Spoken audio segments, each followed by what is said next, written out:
Nakakapagod.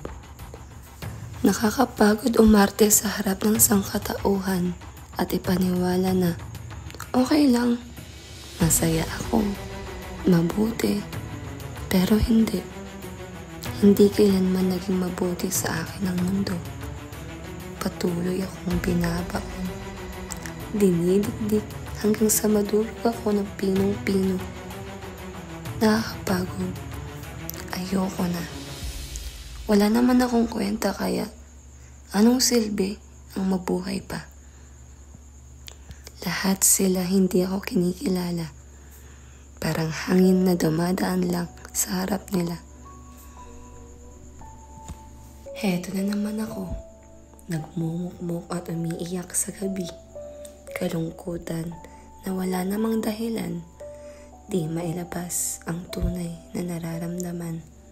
Walang buhay, kulay, kasiyahan at kapayapaan. Sa 8 bilyon na tao sa mundo, ako pa ang piniling pagkaitan. Ako pa ang piniling pahirapan. Kailan niyo makikita ang halaga ko? Hanggang kailan ko patutunayan ang sarili ko sa inyo? Nagsasawa na akong mabuhay sa mundong ito. Sana nga panaginip na lang to. Sana ganun na lang para pag nagising ako, ibang tao na ako. Gusto ko lang naman maging katulad ng iba. Gusto ko din maranasan maging masaya, yung malakas at hindi mahina, yung hindi na kailangang gumamit ng maskara para lang masabing masaya. Sana may mag-aabot ng tulong. Sana, kung maaari lang sana, kung maaari lang, sana.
Nahanap ko na. Ito na. Ito na ang aking simula.